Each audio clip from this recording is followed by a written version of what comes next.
So I'm just an idiotic, stupid dog, okay? And I got on the preferred adherence forum, that where the adherents can pay to get on the premium channel, and they have direct access to the dog. And their comments were basically, "Hey, these takes are way too long. These chapters are way too long. The story ain't getting nowheres, and it's so damn repetitive, I can't stand it." So we're going to address that situation. We're going to try and knock these things down to about 6 minutes. So this is chapter 6. We're going to be gunning for about 6 minutes. Now, this is a really interesting part because up till now, we've just been trying to let you get to know Uncle Dinner. Uncle Dinner had a certain escapade where he went out to his favorite brothel. He's been getting, sousy drunk on bourbon. He's been talking with his onnits and his Mayans and all this stuff and his ontuits. He had a couple funny jokes, he loves to laugh. He always goes, hey, the man there, my nephew, the man, eh? Hey, you ever see a windshield wiper working a butterfly's ass over here? But anyways, that's all kind of like, I don't want to say it's like a ruse or it's a front, but I think that's the face. I think that Uncle Dinner, he kind of plays a character to put everybody at ease or to disarm everybody, because this is an interesting thing that happened. So the man always tells me, "Dog, do not be talking around nobody else. You can talk to me. Maybe you can talk around the little girl dog and Madam Yes when they come around. I don't want you talking, I don't want you talking around Vinegar Gravy or her pops Cold Sore Jimmy. All right? This is a thing between me and you, because we tried it.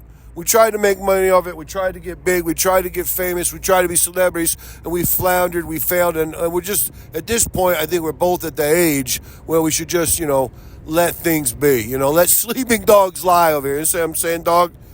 And I was like, yeah, I understand what you're saying. I agree with you 110%. The man's like, do not talk around Uncle Dinner. I think, Uncle Dinner, he might get some wild ideas. Uncle Dinner, I think he lives out of his station wagon. I think he bebops around, visits different relatives so he could, sponge off them, or so to be.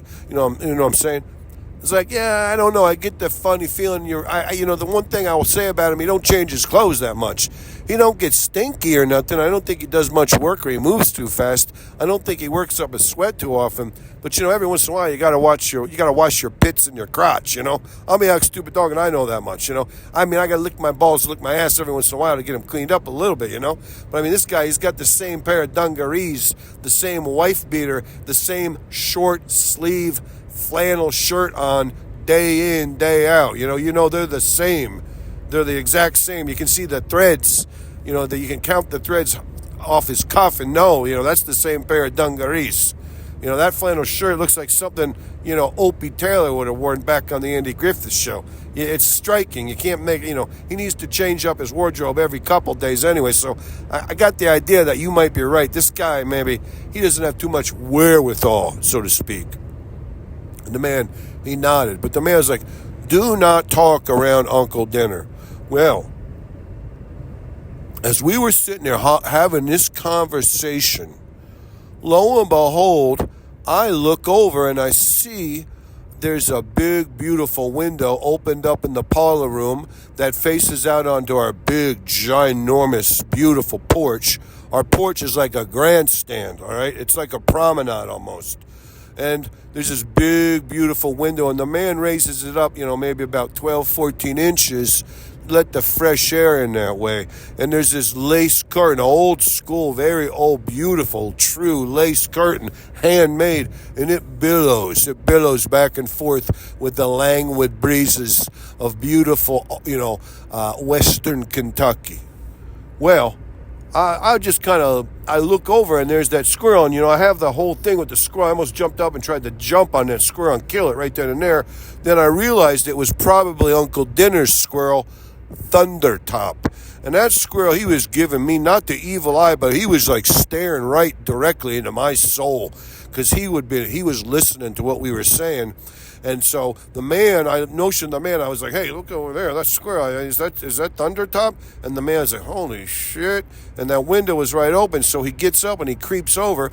Even in the manor house, you have a creak now and again, so there's one little creak. The floor is tight, like you don't have that many creaks. It was a rich man's floor, but it's hundreds of years old now, or whatever it is. It's super old, so there's a creak, a little creak. He gets halfway over there, and there's just this little faint creak. And then I heard this little tiny rustle. I don't think the man's ears could have heard it, but my dog, perceptions, my dog, whatever, senses, could understand that, yeah, there was something going on there, that there was a little rustle out on the porch in response to that creak on the floorboards of the big parlor room. Anyways, the man, he gets on over there. He kind of peers out through that open window. He hunches down and he races back and sits down behind me. He holds his finger up to his lips like, shh.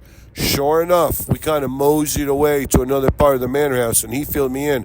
That was Uncle Dinner out there, and I think Uncle Dinner was eavesdropping on us. The man said Uncle Dinner was pretending that he was asleep.